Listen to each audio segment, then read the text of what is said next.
Hello, my name is Jimmy and this is the 2022 Hyundai Ioniq 5 and I want to compare it to this, the Tesla Model Y. I have both of these vehicles back to back for just a few hours and I was able to really determine the value of the Tesla comparing it to this.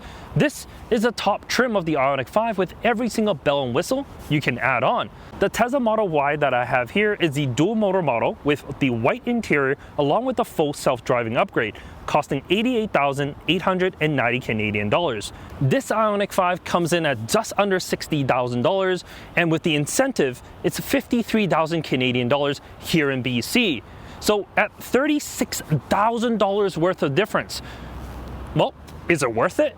Let's take a look a little bit more in depth. First, let me just say I'm not an EV owner. I have a 2010 Honda CR-V and that's my go-to vehicle.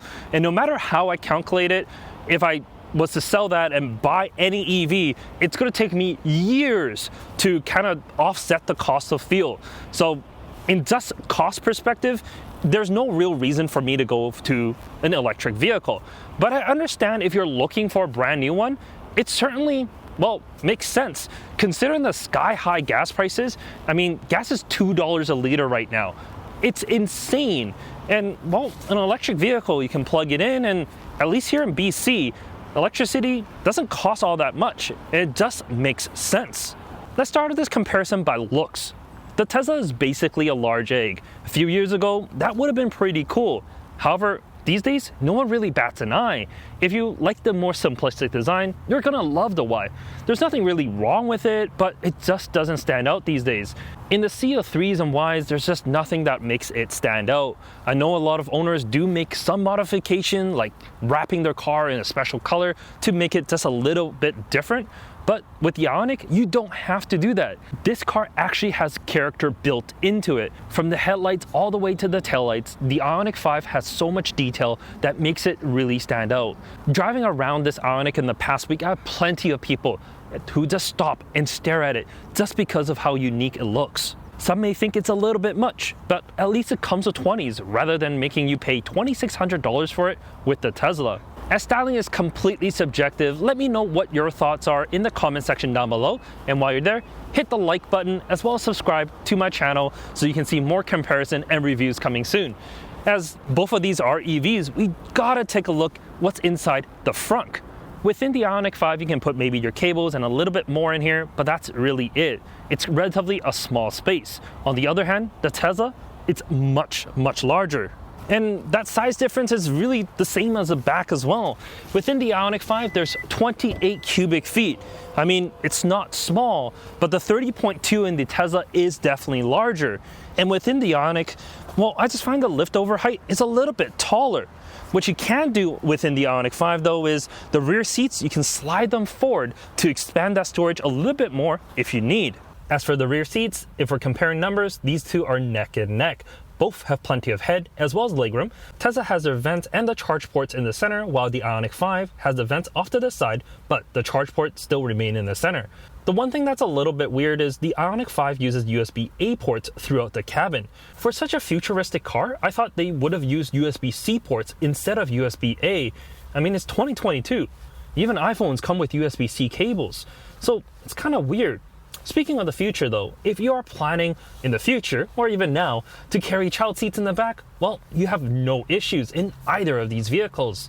An infant seat like this collect lane fits perfectly well on the driver's side, and the larger rear-facing convertible also fits perfectly on the passenger side. Within the Ioniq, it's very, very similar. Something I did notice, the Ioniq 5's rear doors are actually quite long because of the stretched wheelbase that we have, but they're not all that tall. So getting your child in, it might be a little bit of a duck and squeeze kind of affair, but my son's only 15 months old.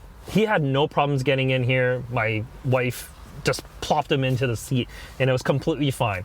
But it is something to note, within the Tesla, it does slope back, but because he's rear facing at the moment, it's not as bad, but when he's forward facing, maybe things will be different. But onto the front seats. Both the Tesla as well as the Ioniq 5 feature heated seats. The Tesla seats are a little bit softer compared to the Ioniqs, but the Ioniq 5 also has cooled seats. Great for summer days, so you can just flip on the cooled seats without the AC on, maybe drop the windows. It'll be more efficient that way. Speaking of efficiency on hot summer days, well, the full glass roof that I have here, it's very similar to the one that's in the Tesla, but I have a button here that can close the blinds, and that completely blocks out all of the sun, so you don't have to worry about that. It is definitely a nice feature. Both vehicles feature a heated steering wheel, which is really nice. I got the radio controls on one side and then the adaptive cruise control on the other. They all work really well.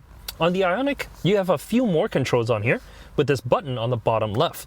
This changes your drive mode between eco, normal, and sport. You can press and hold for snow as well, and there's also some paddles behind the steering wheel.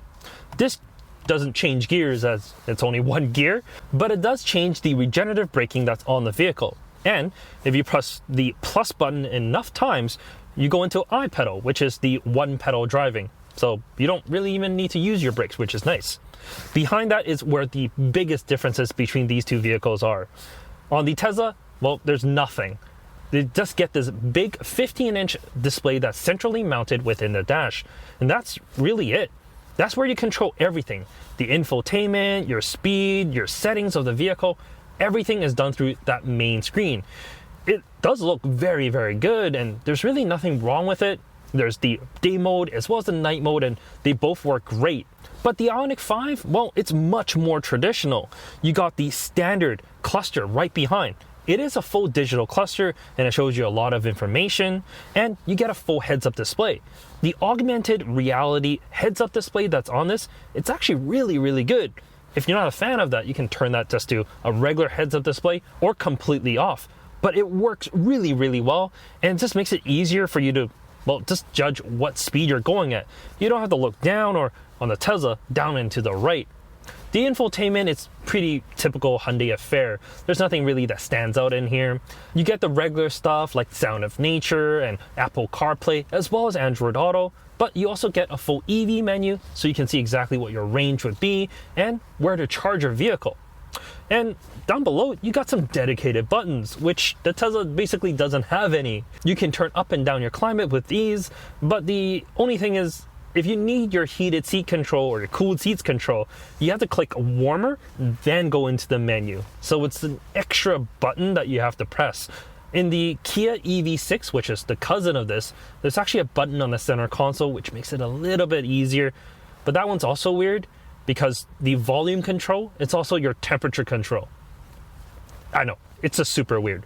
But overall, the cabin of these two vehicles are so different. The Ioniq 5 is a place where you can relax. On the driver's side, there's an ottoman, so you can sit back and relax while you charge your vehicle. On the Tesla, they have tons of games and things that you can play. There's Netflix, YouTube, I think there's even Twitch. Like, you can do a lot of stuff on that screen, basically like a giant iPad centrally mounted within your vehicle.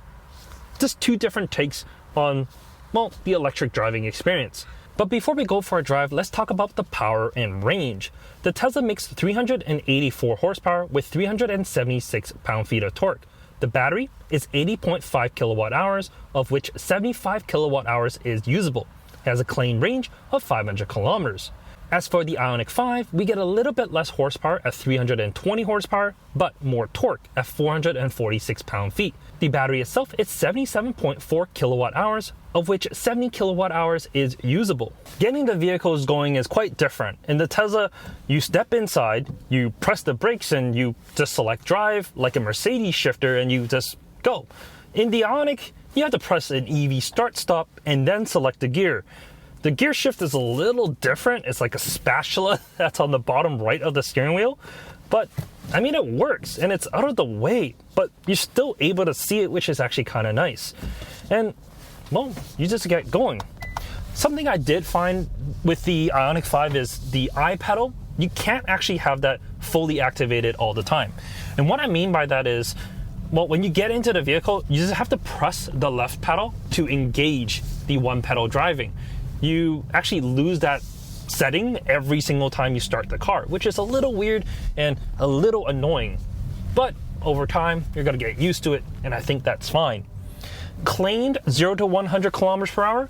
Well, The Tesla, 5 seconds, but the Ioniq 5, 5.1. So on paper, this is a little bit slower, but honestly, in day-to-day, you won't feel it. Both are ridiculously fast for what you need in a family. I mean, you can call it an SUV, but just let's call it a large hatchback, because that's really what it is. In terms of how they drive, well, the Tesla and the Ioniq 5, they actually drive quite similar to one another. They're quite firm because they have to be, just because of the weight. So the suspension, I mean, it does what it needs to do to kind of soak up some of the bumps, but it's just not as comfortable as a standard SUV would be in, this kind of price range. Like a regular Telluride, I think that just drives a little bit better in terms of just the compliance within the suspension itself. I'm not saying this is rough by any means, but it is a little bit more firm than you might be used to.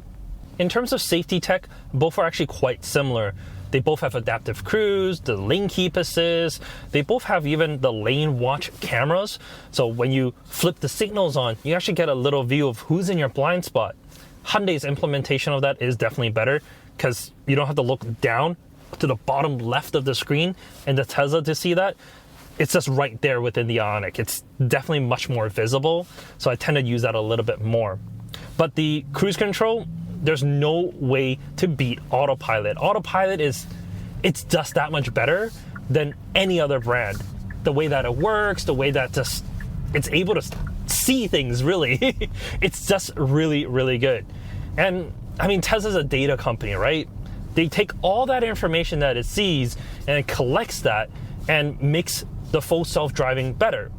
That's why it's in beta mode. That's why Tesla's really a tech company and not a car manufacturer. And you see that everywhere. Overall, both of these EVs, while they compete in the similar segment, they're aimed at two very different markets. The Tesla is certainly more tech forward, and the image of having a Tesla is certainly cool. But I have to admit one thing. The Ioniq 5 is 24,000 Canadian dollars cheaper here in BC comparing to a base Model Y. And yes, while the Tesla has the charging network and a whole lot of toys, it can't really make up for that $24,000 difference. Besides, with the Ioniq 5, you have, more options. You don't have to get this utmost trim. You can get a base rear drive model for as little as 45,000 Canadian before incentives.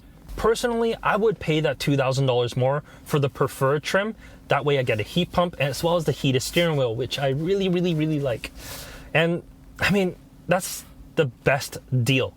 With incentives here in BC, that's a 40,000 Canadian dollar car. You can't beat that. You really can't. For the amount of space, the tech, just everything that you get, it's a no-brainer. And at $40,000, it's almost half of a Tesla Model Y. Yes, I know that's only a rear drive unit. It's going to be a lot slower. There's a whole bunch of other things. But, at least Hyundai gives you those options. The only negative thing I would say about the Ioniq 5 is the turning circle. Because of the longer wheelbase, it is quite long. And that's the only thing. That's the only kind of negative that I've had driving this vehicle. This makes people smile. Not just the driver, but everyone around. Because they look at it, they're like, that is cool. And that's certainly something that an egg-shaped Tesla Model Y can't really do anymore. They still kind of can with all the fart things and whatnot you can do inside, but on the outside anyways, a little bit different. In any case, thank you so much for watching this video. Like the video if you do, subscribe if you want to see more, and we'll catch you next time. Take care.